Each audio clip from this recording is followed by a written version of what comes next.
ನ್ಯಾಯಾಲಯದ ಆವರಣದಲ್ಲಿ ಸಂವಿಧಾನ ದಿನಾಚರಣೆ. ಸವದತ್ತಿ ತಾಲೂಕಾ ಕಾನೂನು ಸೇವೆಗಳ ಸಮಿತಿ, ವಕೀಲರ ಸಂಘ ಇವರುಗಳ ಸಹಯೋಗದೊಂದಿಗೆ ನ್ಯಾಯಾಲಯದ ಆವರಣ ಸವದತ್ತಿಯಲ್ಲಿ ಸಂವಿಧಾನ ದಿನ ಅಂಗವಾಗಿ ಕಾನೂನು ಅರಿವು ನೆರವು ಕಾರ್ಯಕ್ರಮವನ್ನು ಹಮ್ಮಿಕೊಳ್ಳಲಾಗಿತ್ತು.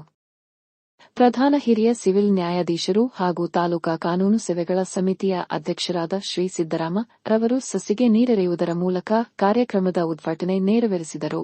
ನಂತರ ನೆರೆದಿರುವ ಎಲ್ಲರಿಗೂ ಸಂವಿಧಾನ ಪೀಠಿಕೆಯನ್ನು ಬೋಧಿಸಿದರು.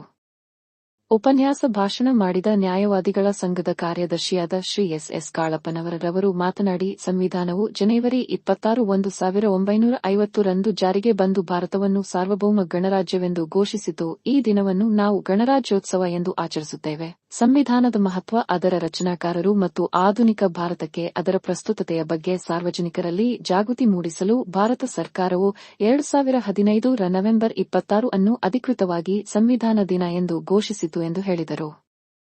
ಮುಖ್ಯ ಅತಿಥಿ ಭಾಷಣ ಮಾಡಿದ ಪ್ರಧಾನ ಸಿವಿಲ್ ನ್ಯಾಯಾಧೀಶರು ಹಾಗೂ ತಾಲೂಕಾ ಕಾನೂನು ಸೇವೆಗಳ ಸಮಿತಿಯ ಸದಸ್ಯ ಕಾರ್ಯದರ್ಶಿಯಾದ ಶ್ರೀ ಸಿದ್ದರಾಮ ರೆಡ್ಡಿ ರವರು ಮಾತನಾಡಿ, 2025 ರ ಆಚರಣೆಗಳಿಗಾಗಿ ದೇಶಾದ್ಯಂತದ ಸಚಿವಾಲಯಗಳು ಮತ್ತು ಸಂಸ್ಥೆಗಳು ಅಧಿಕೃತವಾಗಿ ಅಳವಡಿಸಿಕೊಂಡ ಥೀಮ್ ನಮ್ಮ ಸಂವಿಧಾನ, ನಮ್ಮ ಸ್ವಾಭಿಮಾನ.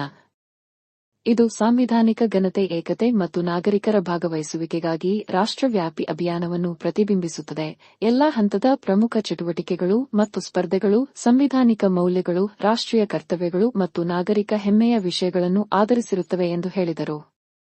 ಕಾರ್ಯಕ್ರಮದಲ್ಲಿ ನ್ಯಾಯವಾದಿಗಳ ಸಂಘದ ಅಧ್ಯಕ್ಷರಾದ ಜೆ.ಬಿ. ಮುನವಳ್ಳಿ, ಸಹಾಯಕ ಸರ್ಕಾರಿ ಅಭಿಯೋಜಕರಾದ ಮಂಜುನಾಥ ಸನ್ನಿಂಗನವರ, ಮಹಿಳಾ ಪ್ರತಿನಿಧಿ ಎಸ್.ವೈ. ಶಿಬಾರಗಟ್ಟಿ ಇತರರು ಉಪಸ್ಥಿತರಿದ್ದರು. ನ್ಯಾಯವಾದಿಗಳಾದ ಎಂ. ಮಡಿವಾಳರ ಸ್ವಾಗತಿಸಿ ನಿರೂಪಿಸಿ ವಂದಿಸಿದರು.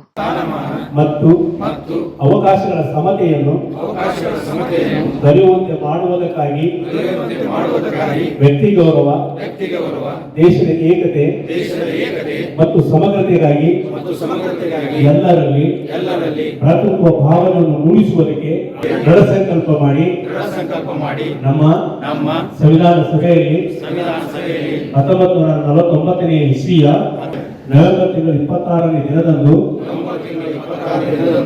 ಈ ಸಂವಿಧಾನವನ್ನು ನಮಗೆ ನಾವೇ ಅರ್ಪಿಸಿಕೊಂಡು ಅಂಗೀಕರಿಸಿ ಶಾಸನವಾಗಿ ವಿಧಿಸಿಕೊಂಡಿದ್ದೇವೆ.